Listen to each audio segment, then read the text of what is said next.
Got a point. Got to put We that just, finger out there. you know what I realized? You and I have various different ways of signaling each other via the internet, and it just keeps getting more and more unique. Like we started with the whole hand up, and then go. We did a thumbs up. Now you're doing like a double point. It's just, I'm telling you, man, 2021.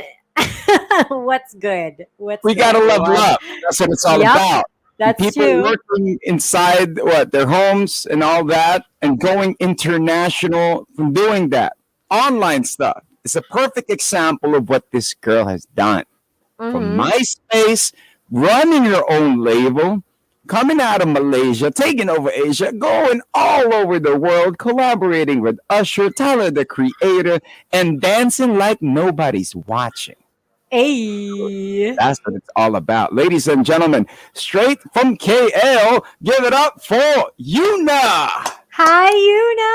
Hi! Oh my Yay! gosh. First What's of up, all, guys? Get up. thank you so much for joining us. You look Of course. great. My gosh. Aw, You don't look like thank somebody who you. has been locked in. Because, honey, look at us. Okay. I think we can all agree. We've all looked a little bit better. Not gonna lie.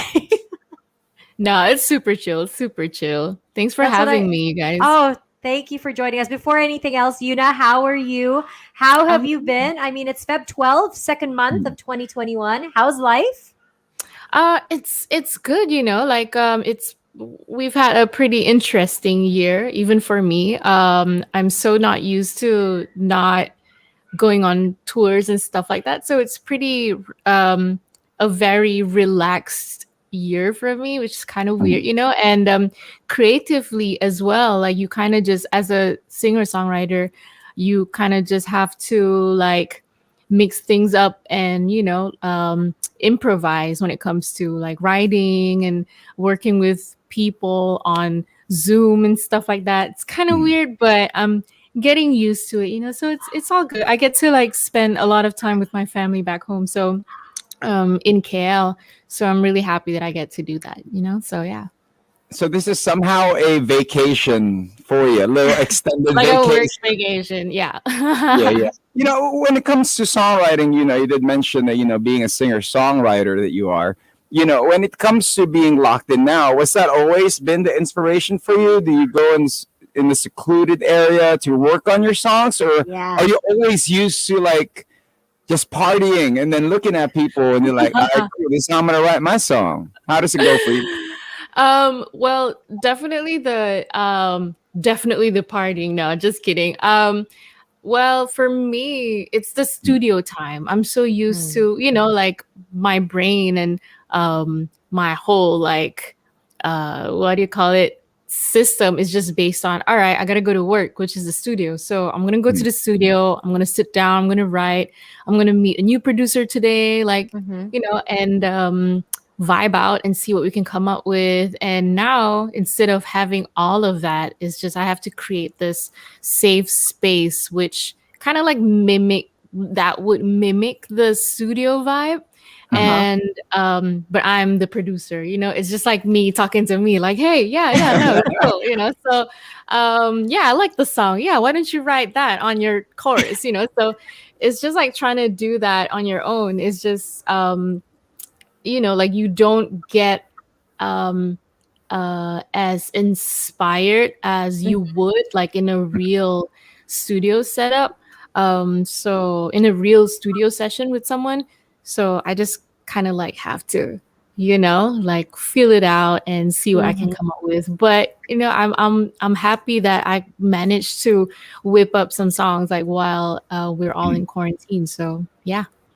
I think we can all agree that even your fans, us included, are very happy that you have managed to whip up songs despite everything being so bleak. But Yuna, I love that you're so honest in the sense that sometimes it's not very inspiring or it's really difficult because you're coming from such a setup that you've been doing for so many years, and it's been something that's been working, to you doing everything basically on your own and then everything else via Zoom and whatnot. When the pandemic first hit, I know that KL, you guys also had a couple of restrictions. There were lockdowns here and there. Did you have a hard time adjusting? Like, did you decide, okay, we're locked in for the first 2 3 weeks, I'm gonna chill, I'm not gonna think about music, I'm not gonna think about writing, like I'm just gonna sit on the couch and chill out? I mean, what was that process like for you at the start? Because it was different for people. There were a lot of artists that we spoke to that they literally just sat in the room like, I'm not used to this. Like, what? Yeah. So what was it like for you? Well, I'm based in LA. Like my husband and I, we live in LA. So we just got off like a tour, and we've been going on tour for months, before the lockdown.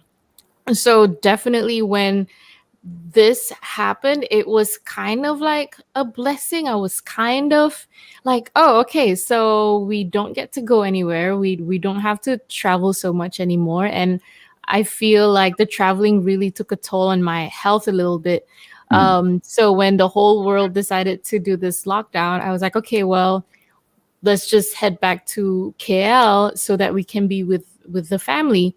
And it became like the first 3 weeks became like a vacation, and then after that you're just like kind of like staring in space, and it's just Uh-huh. like, so what's going on again? Like what is happening the next 5 months? And like for me, it's like, oh, it's cool. I guess like the next week we can think about flying back to LA. Okay, maybe next month. Like, okay, well, maybe in another 2 months. And then like fast forward like 11 months later, here we are. So um right now I'm just focusing on, okay, well, you can't really wait for things to change, like of course you want you want things to get better, and how do you contribute to that? And for me, I'm just going to continue doing my music the best I can, and and play that responsibility of just like staying at home, and staying safe, for the family, and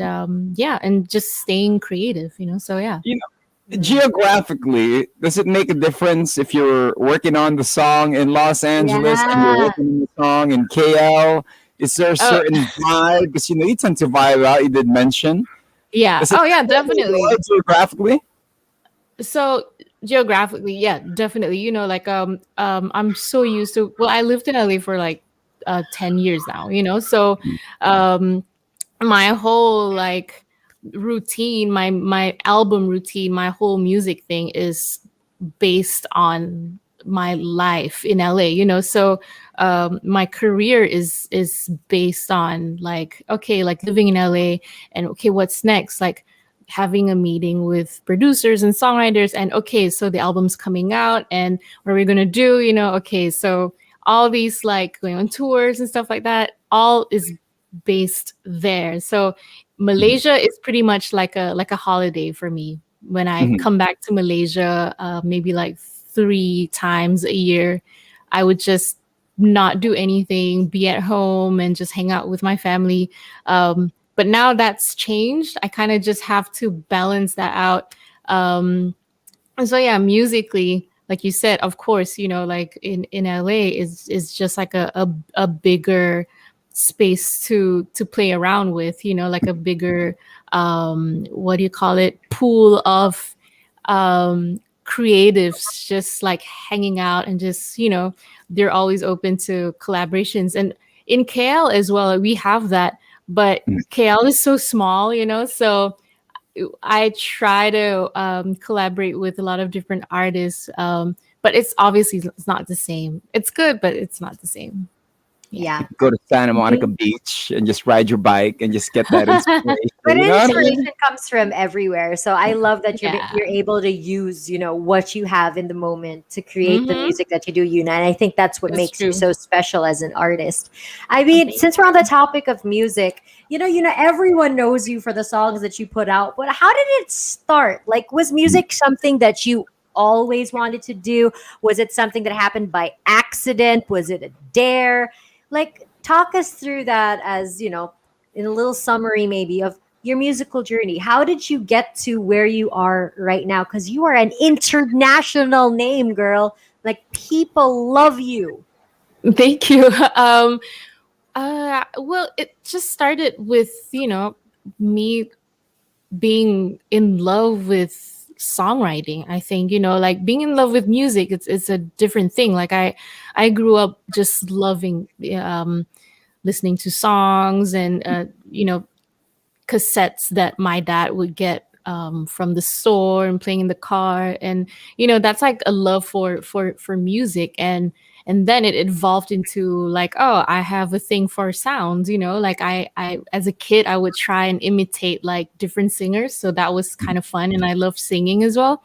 But then when I was in college, that was when everything kind of changed, because I started learning how to play the guitar and, kind of just like force myself to write a song. Like, okay, now that you can play the guitar, let's sit down, for a few hours and try and finish this one song that I have.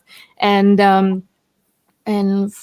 the minute I wrote my first song, it became like an addiction. You just start to, okay, let's start on another song and then another song and another song. So I had like this one song that became really huge in Malaysia. It's called Dan Sebenarnya, and in Bahasa and the language. And I kind of just like blew up in Malaysia at the time, and I didn't really know what was happening, but I just went along with it.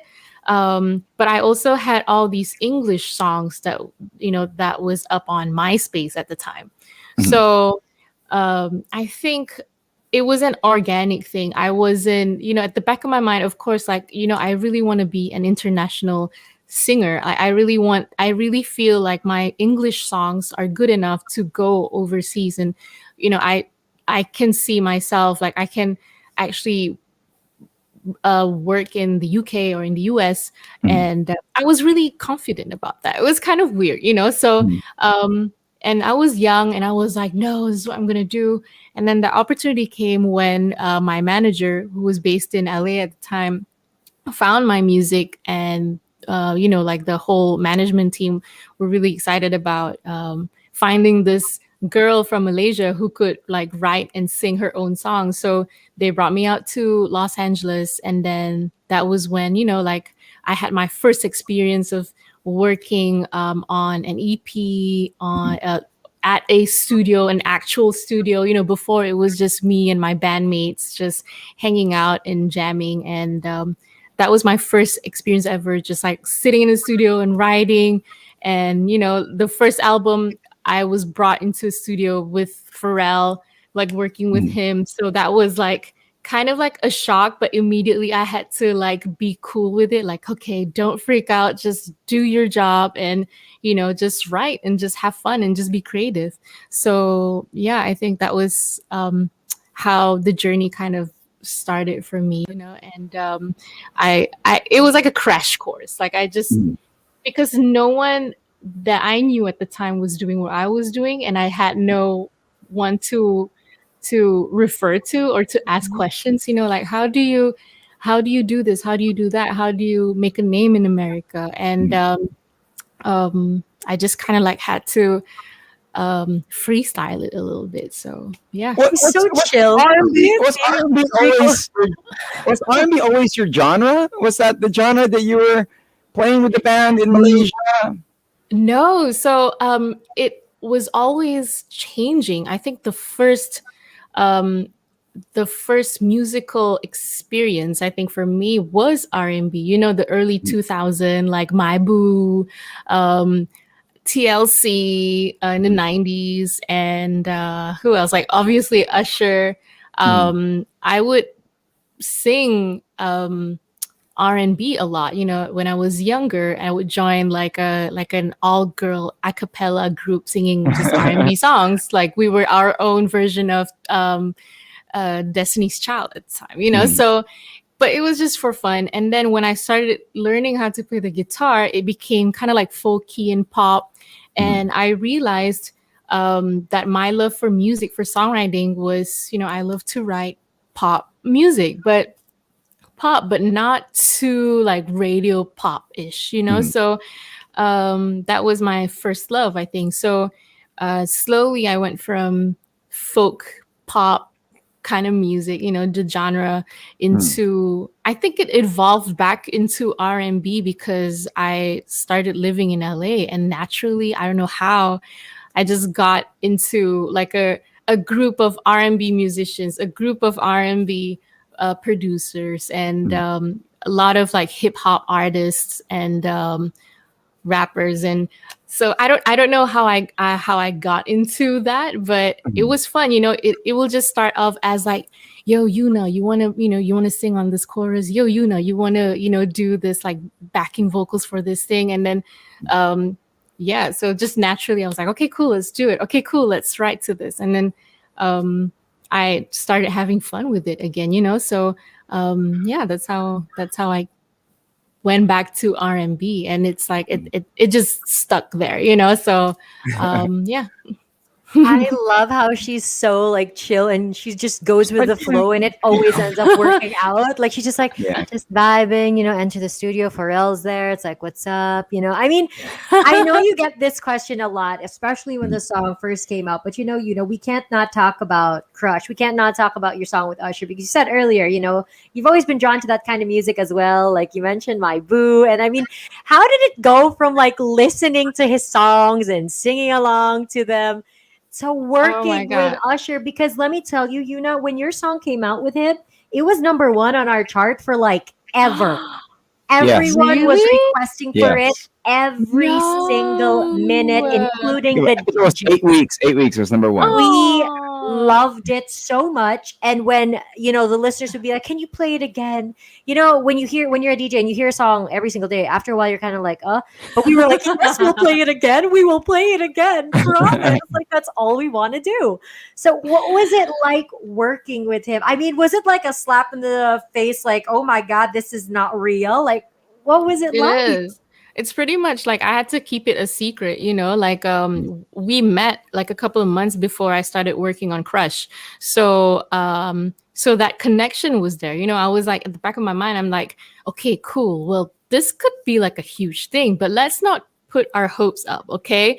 Mhm. And let's just see how thing goes from here. And so I was working on my 2016 album Chapters, and I have this song called Crush, and it was just like this very slow jam and cool, and kind of like a very relaxing like vibe, and I had another song that was like a really upbeat song, and then I was going back and forth like with my management and my label. We were like, do we go for the slow jam? Do we go for the upbeat song? And everyone was like, let's go with the upbeat song. It's going to be huge. And I'm like, no, you know what? That's not Usher though. We have to pitch. So it was kind of like that, like which song, like you can only pitch one, so Mhm. that we don't trouble him with like, oh, which one is he going to pick? Like, I really believe in this song Crush. So let's Mhm. go with that. And eventually, they agreed as well. So I sent it over to Usher. Didn't hear from him for like a few months, and then after that, he sent back like his mix with his vocals and everything in it, and I was just like over the moon. I've been such a huge fan of Usher since I was like a teenager. So I used to, when I was like 13 or something like that, I would tape record My Boo on the cassette tape, and I figured out a way how to like cancel out Alicia Keys's vocals. I don't know how I did that. It's just like I just kind of I just knew how to like mix it with this like old hi-fi stereo Mhm. radio thing that my dad had, and I would sing on it. I would take the mic and I would sing Alicia Keys's part. So I had like a recording of Usher and me singing My Boo, Mhm. and now that we have a song together, it's just really crazy. Like fast forward like 15 years later, I'm just like, I can't even believe it. So Has yeah, it been it's pretty 15 crazy. years? Wow, 15 years has it been 15 years? My No, goodness. no, not 15 years. Sorry, like around 20 years, I think. Yeah. Wow, my goodness. Imagine that. She envisioned it, took the tape, I it know. happened, getting that call from Usher. Now the song hits the charts worldwide, and it became a big song up to now when people hear it. Yeah. especially with Valentine's just around the corner. You know what I mean? With chocolate and all that. Yay. How has life changed for you Yeah. after the song Crush?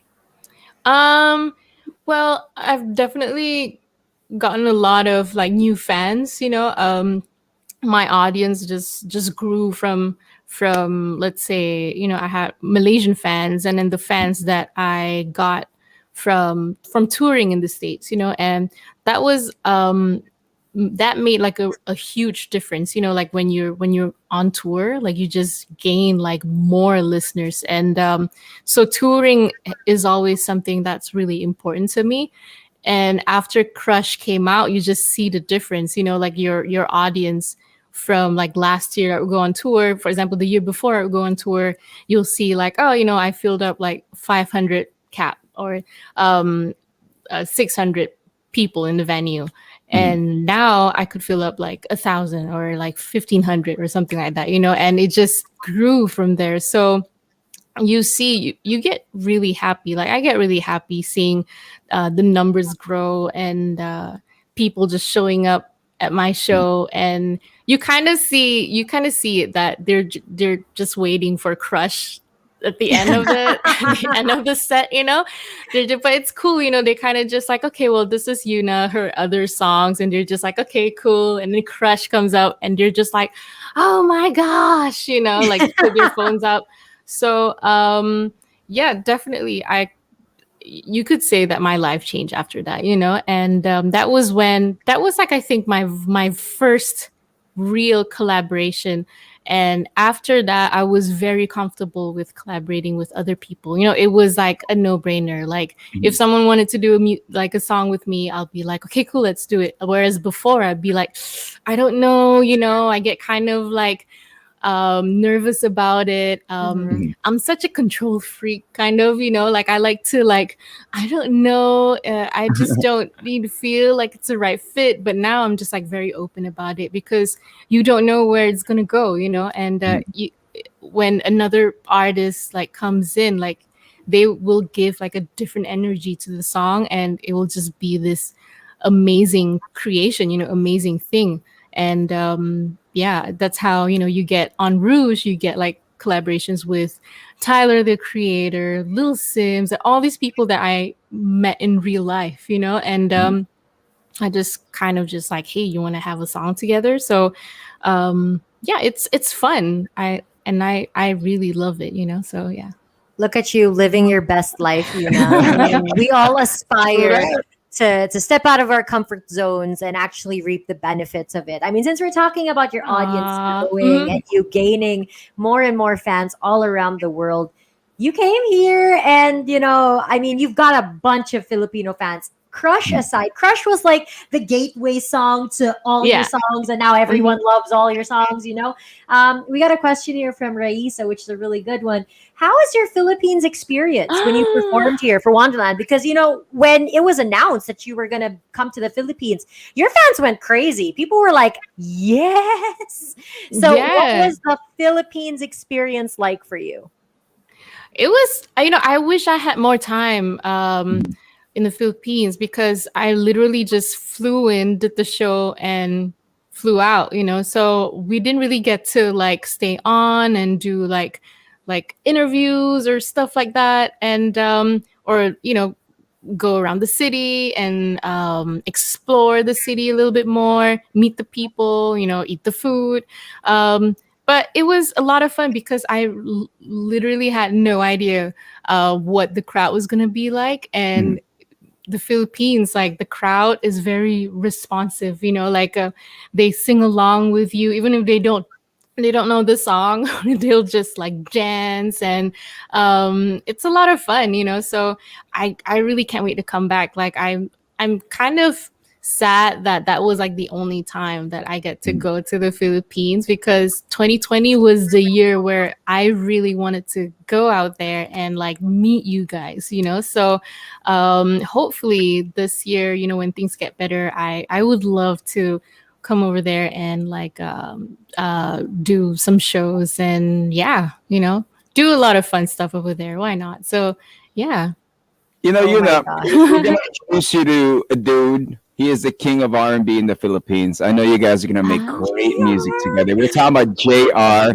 When you Yes. get here, you gotta add him up. R&B JR on IG. Tell he messaged me this morning. I want to Yep. collaborate with her. Yeah, Ooh. hopefully we can make it happen. That dude just makes great Yes, music, man. let's So do it. I'm ready. Yuna, I'm you'd ready. love Let's go. him. You'd love yeah, him. He's so Ah. talented. You guys would, oh my God, you'd create such amazing music. I great, already great know music. it. And Now, definitely, girl, when you get here, we're going to take you out. Rico and I will be responsible. We will take you out for good food. We're going to hang out, take you to all the places. It's going to be fun. When Let's everything do is it. I'm safe. down. now, Yuna, you were talking collaborations. Was there a collaboration that you turned down because it was a little bit too weird for you? Like it was like dancing in the club, dancing in the club. You know those type of music. Well, obviously, like being an artist, you kind of just have to be a little bit picky with the project that you want to be a part of, and it's the same with everyone. It's like it's not about like, oh, she doesn't work with this person or that person. It's Mhm. just like, like is is this like in line with what I'm trying to do this year, and every year or every project is different. What if one day I wanted to do like a folk song again, and maybe at that time, maybe like I can't really get someone like an R&B singer to be on it, maybe I'll go for someone like John Mayer or something like that, so with collaborations, it's kind of tricky, but my number one thing would have to be I really want to collaborate with someone that I've met Mhm, and that I get good energy from mhm, and I actually like them. So Mm, that's like the number one thing. Like, and you feel like they are invested in the project as well, like yeah. it's not like this is not like a one-way street. Like you gotta contribute as well. You gotta like go out there and talk about the song and you gotta like enjoy the process as well. So that's like the number one thing for me that I want in a collaboration. When I work with someone, it has to be like a you have to reciprocate that Yeah. love and that energy. So um and yeah, I'm very happy to say with all the collaborations that I've had before in the past, like it's that kind of relationship, and they're excited to be um, like a part of the song, and also like I have met them and I've seen them in their most like natural state, like they're Yep. not like putting up their thing, because sometimes you meet artists and I do that too sometimes, like you don't show like your 100% to people, mhm, like you have all these layers, and when I meet someone who I want to work with, like all those layers have to come down and I just get to talk to them about their mom or like mhm, their Oh, sister or their grandfather. I have to like find that connection with them. Like, and then I mhm. know like, okay, cool. You love your mom. Like I can vibe with that. Let's do a song together. I love how personal you make it. You Yeah, it's make the cool. Yeah. It's cool. It process has, personal. it has to be that way because I Mhm, don't I don't want I don't want to collaborate with someone who's just like, okay, well, give me the song. Like, okay, I'll just put a verse on it. All right, take it back. Because that's mhm, not how music is supposed to be. So um and when I make music too, it's like sometimes being an artist, it can be kind of superficial where it's just like, oh, entertainment, and you have this like image, blah blah blah. So it's important to me to keep things real and organic as well, mhm, so the relationship, the collaboration has to be organic as well, like what something that I love, something that I believe in, and something that is real, that I don't have to fake that relationship with people. If people mhm, are like, well, she doesn't know Tyler like that, and like it, so I'm just like, no, actually, I do like meet him and talk to him, you know what I mean? So um it has to be organic, it has to be real, so I can't just like go out there and like fake like, oh yeah, I know this person, I know that person. Yeah, it No, has to no, be real. it's like there's a name drop. You know what I mean? It's Yeah, as simple as Yeah, that. so it's not you just a don't name name drop. drop, exactly. Yeah. She did mention organic, the music. We could see in the background, you got a one hell of a guitar collection there. So is that all Uh, your guitars? what? I'm sorry. Is that all your guitars? You like to collect guitars? I have more in LA. Oh my I have gosh. more. Wow. Well, these are all like my the Hofner, the brown one is my dad's. Like I grew up watching him playing this guitar. It's like it's just for decoration purpose, like Okay. I don't think it works anymore. But the Ibanez is my one of my first guitars, like when I first started singing in 2008. So Mm. when I had a little bit of money, I like splurge, not really splurge, it's still like affordable, but I'm like, I want a white guitar. So yeah, that was it. And this is my Fender, and I write and work with this guitar. So yeah. You did That's mention, incredible. you having money. And here on the show, we do have all our questions. So we're going to ask you some random questions. Go for Now, So it. intrusive. we know you run your label. You made it international. You got the checks now. You got the dollars coming in. What was the first big purchase that you've made with the money that you made with Wow. Crush and all your other collaborations? Oh my gosh. Okay, well, the first big purchase that I made, I have to say, well, not really. This is like way before the Crush era. I'm just gonna tell you because I got so excited about it. My Mhm. Yeah. first paycheck was, I think I remember I was still like a student at the time. I was like in my final year or something. And then, of course, I registered my song, like with the royalty and everything like that. It's just something that's very new and very foreign to me. I Uh-huh. still needed to understand, like, how does this work? So, are you saying that I'll get money from this? Like, it just doesn't make any sense. And then finally, like, my royalty check came in, and I was like, wait, what? Like, these are the numbers, like, because my first song became super, like, really huge in Malaysia, and I had no idea it was that huge that I got this check. So obviously I put it in my savings account. I save a lot. So but with my first paycheck, I remember I took my parents to on holiday in Europe, I think.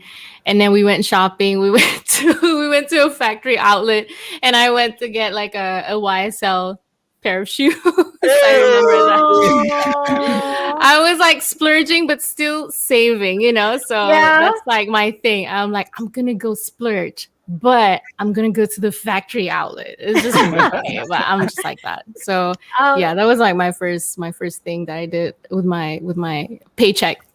you're so real. I love that about you. I really do. I love that you're not trying to pretend that you went all like got convertible or whatever. You like, Oh I'm just going on gosh, holiday and then I went to an outlet. Okay, let's just keep it real because that's what everyone does. In You know, Europe. it's true. like you said, your first song became such a hit, especially there in Malaysia. How did your Hmm. family react? Like, Mhm. I mean, were they the ones who told you it's being played like everywhere all the time, or did somebody call you? Like, how did your family react to this big viral song? Well, the first time, this is like my first project that came out, right? Well, they were all super excited about it. My parents they've always been super supportive of my love for music. They're the ones who would like drop me off at like an audition or stuff like that back, when I was younger. So when it finally happened, I think, they were just really proud. They would watch every single show. They will never miss a show when I was in KL. So when I moved to LA, of course, they got kind of sad about it, but they were also like, yo, you have to go, like if not, you just won't know what you can do, like you just never know, so go ahead and try it. And I think they were the ones who really made that decision for me, because I was like 50-50 about it. I had a career in Kuala Lumpur, so to leave Kuala Lumpur and leave that momentum and Mm-hmm. going for another dream was pretty risky. Like you could have failed that LA trip, but my Yeah. parents were really supportive about it, and they told me to just go, and of course, like for example, when my song with Usher became huge, Crush, and I remember I remember Usher having a show in Kuala Lumpur, and then my mom and dad was just like, "So when are we gonna meet Usher?" And I wasn't in town for that, and I was in KL. But my best friend who works with who was working on the show as well, she went and took my parents to meet Usher, and then I wake up in the morning and I see her post on IG, like her photo with Usher. It's just like, what did you say to Usher? I said, "Hi, I'm Yuna's mom." So so they're cool with it. They're just super excited about Your everything parents that are I too do. I cute. mean, Yeah, your mama to have like IG, name that's drop. cool. And I name know, dropping, that's cool. That's I what it sounds like. know. But with an artist making such a solid name in their home country, then crossing over to the United States, is there any advice that you got that you want to share for people out there who want to make it internationally, other than the Yeah. regional domination that you did? That you could share. I think just keep on going. I now more than ever, back then it was kind of difficult. Back then was 10 years ago was a MySpace era, like and now you have Spotify, you have all these like different avenues to promote your music, and you just have to keep on going and keep on creating, keep on writing, and keep on performing. I think that's like the number one thing that right now you probably it's really difficult for an artist to go out and perform at shows, but do it from your bedroom, do it live. I think that's what people um are missing, like that's what people want from an artist. They want to feel your essence, and whenever this is like done, you have to go out there and perform it. It's not just about the screen, so um I think that's like my advice would be just keep on going and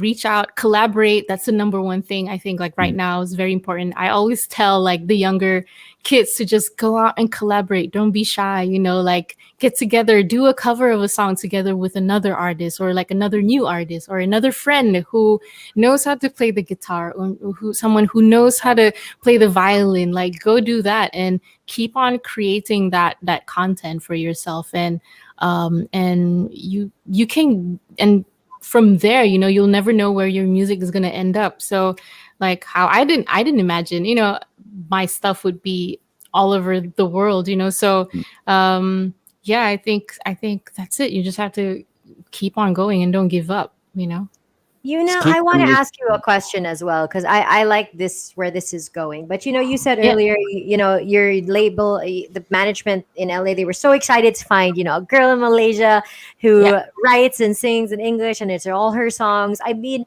it's really hard to make it in the music industry, no matter how talented somebody is. It's really hard, especially with all the up and coming talents out there. But I feel like more so for women and for women who come from Asia. I mean, were yeah, there any struggles or challenges that you faced as well? Not just like crossing over internationally, but even in KL, because there are a lot of talented women, indie artists that are trying to, make a name for themselves or just trying to get yeah. their music out there, and they feel discouraged if they face any challenges. What were some of the challenges that you faced, and how did you overcome it, especially as a woman in the music industry? Well, there's definitely a lot of people who think they know me better than myself, and in the music industry, you'll definitely meet like people who are like that, who's like telling you how you should dress, how you should sound like, the kind of music that you should make, the kind of lyrics that you should write, and you some of them can work for you, like you just have to be smart about it and balance it out. Like, okay, is if this is something that I could do, or this is something that I could try out. Okay, let's just try this. For example, like I have a team where I always like brainstorm with them, like, okay, what's the next album going to be like? Like, what do I sing about? And then if I feel like, no, I'm not going to sing about that, then I just don't do it, and just feel comfortable with saying no. I think my first struggle was just like saying no to things, and And that was like that made like a huge difference for me, and coming from Kuala Lumpur, Malaysia, obviously the industry, the entertainment industry at the time was not really, they weren't really catering to like independent female singer songwriter, even with me with the hijab, so I would go into meetings at the time and just have um like an older guy telling me that, oh, if you want to be an artist, you want to be signed to a major label, you have to take off your hijab, you have to let your hair down, and that's because that's sexy, that's what people want. And I'm like, okay, but what about my English music? Are you interested in my English music? Oh, no, no, let's just do a full Malaysian album. And that didn't sit with me. Those two things, it's like, I don't want anything that you're offering me, So Mm, the struggle was definitely trying to figure everything out by myself and mm, finding people around me that understood what I was trying to do and who were, supportive of my goal at the time. And that's like a really that's a lot of work, so I really had to go out and do some research and make friends and go to indie gigs and make friends with them mm, and with the musicians who are in the scene, and finding out like, how do you put out your own music, like how do you do this, how do you do that. And I think from there, I just made it like a thing to just learn something new every day. And obviously, like when I moved to LA, it was again like, like I had to start from zero all over mm, again. So but lucky for me, I did that, in Kuala Lumpur. So in LA, I had like a great team, which was, really was a huge help for me. But other than that, like based on like personality and branding and how I see myself, I knew already from the beginning, like I don't have to be like anyone else. mm, And I didn't succumb to the pressure of like trying to be a Hollywood artist, trying to be Mm. like a Hollywood um, uh, female singer, who's like already successful at the time. Like I don't have to be like Ariana Grande. I didn't have to be like mm, Miley Cyrus or other huge artists in America. I just have to be me, and this journey will be mine and it will be created for me. So I think with female creators from Southeast Asia, from Asia, you just need to know what you are all about, and you come from, if you're coming from Asia, use that, use your language, use your essence. It's different from the girls in Hollywood. It's different from someone from the UK. You're from Southeast Asia, so you have to bring it. So I think that was something that I had to kind of like figure out. It wasn't a struggle, but it was definitely something that I thought about like for a long, long time. Even like Oof. this is like my 10th year in the music industry, mm, in the American music industry, right? So I'm still trying to figure out like, okay, what's something new that I can present to also, show a little bit of my Southeast Asian side, because that's who I am. You just have to embrace who you are. mm, You don't have to like um, peel that image off and try to be Mhm. something that's like, oh, all the kids are listening to this right now. So all the kids are like listening to someone with blue eyes right now. I have to have blue eyes too. So you'll just get lost from there. So it's important to remain true to yourself and Mm.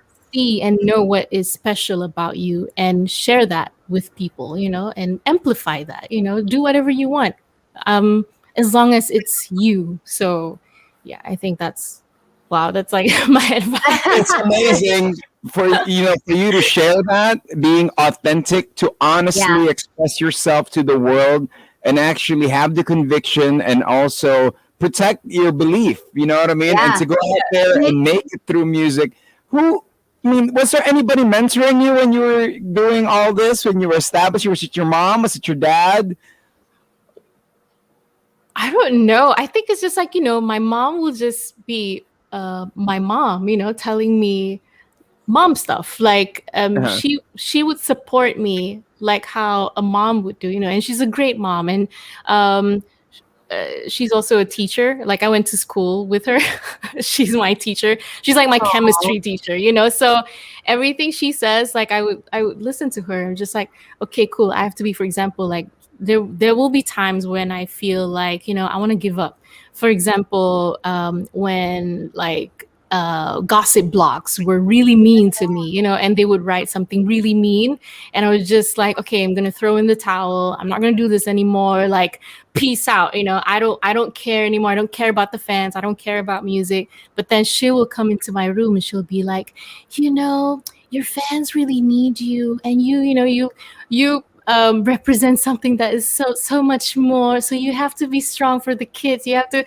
So like she does that for me, and I think besides from having to wing it, having to freestyle my career, I had like a really great support system. Like my mom is there, my dad is there, and I have really good friends around me who's always like telling me to like, okay, just keep on doing it, don't care about this or that, oh, your music is great, like what, you did this, you sound like an American singer, like you sound like international. So I was very lucky that I got that support system who's just like, whenever I feel down, and I have that, and I just do my best for everyone. So my I definitely didn't have anybody to refer to. I just kind of just have to like make all these decisions myself, but with the help of like the people around me, so because it's a unique journey. And being someone who's Muslim from Southeast Asia, and someone who wears a hijab, obviously like my path in the music scene is it's so different. Like I don't do a lot of things that maybe other female artists would do. And I don't show my skin. I don't sell, like all this sex appeal, which is fine for other artists, but for me it's different. So I just have to kind of like make my own decision. Okay, I have to do this. Okay, I won't be doing that. I can't do that. So I'm just going to do this. So I'm just going to, and still make it fun, and still make it relatable for people, for other people from different backgrounds as well. So yeah, that's always been my goal, since the very beginning, that everyone can be a part of this Yuna musical journey thing. So yeah. Universe. We're gonna call it Universe. universe. All right, from now on, Universe. Yuna, if you weren't a singer, if Yuna was an ordinary girl, what is it that you're gonna be doing if you weren't pursuing music? Um, you know what? I get asked that question a lot. I think I would still do something with music. Like I would still be doing it, I think. I don't know. Like sometimes I think maybe I'll be like a businesswoman or like a fashion designer, but deep, deep, deep, deep down, I think I would be naturally going for the music thing. So yeah, I think it would still be music. So Still be yeah. music.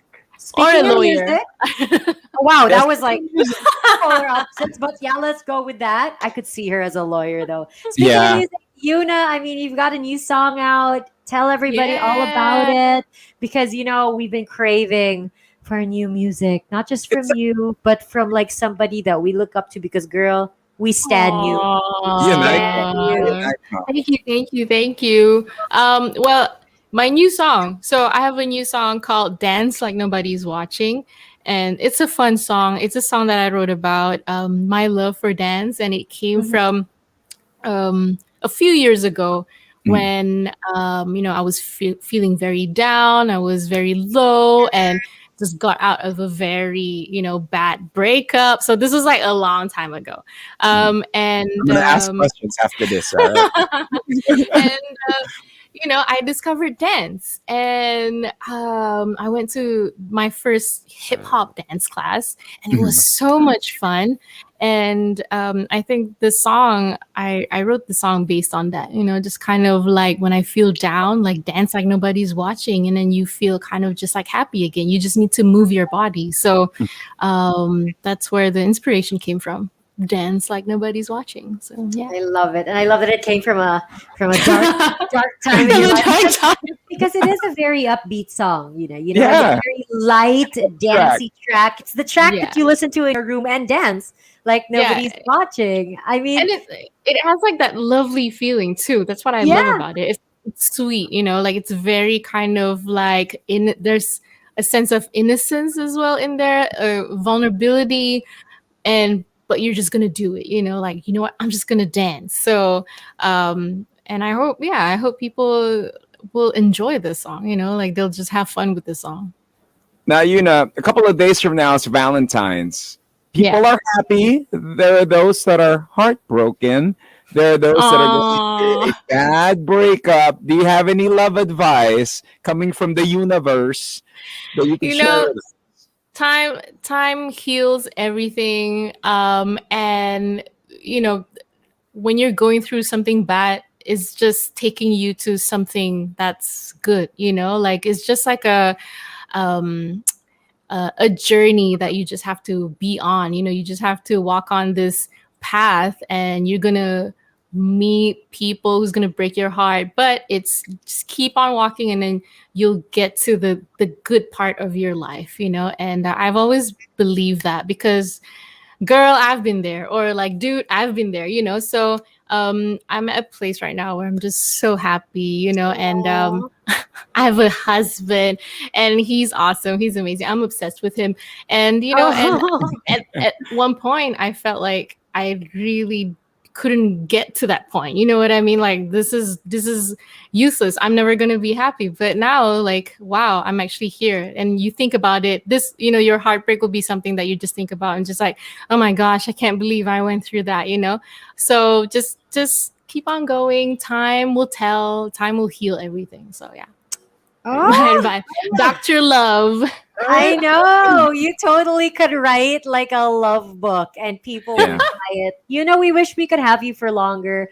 Thank you so Oh, much for thank hanging out you. with us. Thank you I so mean, much. message to all your Filipino fans before we let you go, because you still have a lot of Filipino fans who cannot wait for you to come back. So, what would you Yeah. like to tell them? I just want to say, this has been like an amazing thing for me. You have no idea how this is like a great start.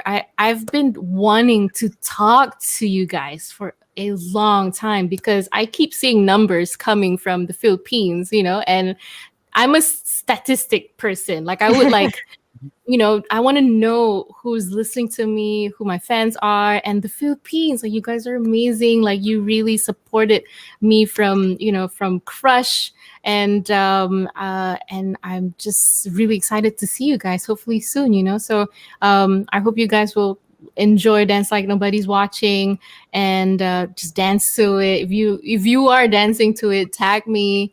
And I love you guys. Please stay safe, so that I can also, we can see each other one day. So yeah. Yeah. Go, Yuna. Yay. TikTok. Do you have Thank a you, TikTok account, Yuna. Yuna? Do you have one too? You have a TikTok account? Do people Oh yeah, dance? I do. Oh my God. All right, so check out her dance, tag her up on TikTok. But ladies and gentlemen, once again, straight out of KL, give it up for Thank Yuna. you. Thank Thank you Hi, you, so thank you, much. thank you Yuna. very much. Take care. Bye bye. Bye. Oh my Oh, goodness, I love Karla. her. I loved her as an artist, but now I love her as a person. What You the know, heck?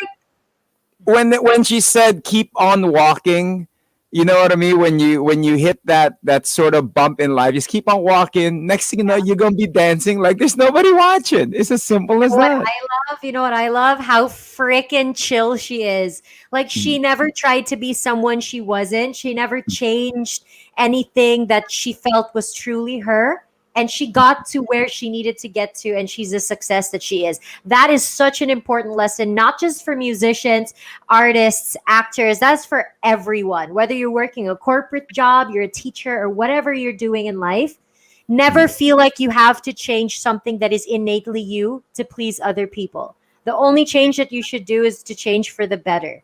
But like pretending to be someone you're not, ain't nobody got time for that. We're in the And you middle can of a see, pandemic. We don't and need you to can do see that, that okay? he's truly happy, and you could Yeah. see that the smile and everything else. And even though you go through something, it's Yeah. okay. You'll And be the all right. positive energy, like Yeah, I am fueled for the weekend because of Yuna. So dude. thank you so much to Yuna for hanging out with us. We hope you monsters enjoy. Don't forget to like this video and share it with all of your friends, especially Yuna fans. And if you feel like somebody is going to be a fan once they listen to her music, well, Mm. send them this video so they can see that her personality is just as good as her talent, guys. Woo! So you gotta, I mean, right now we're gonna dance like there's nobody watching on Facebook Live and Twitch. Everybody watching us. She is Carla Aguas. He's Rico Robles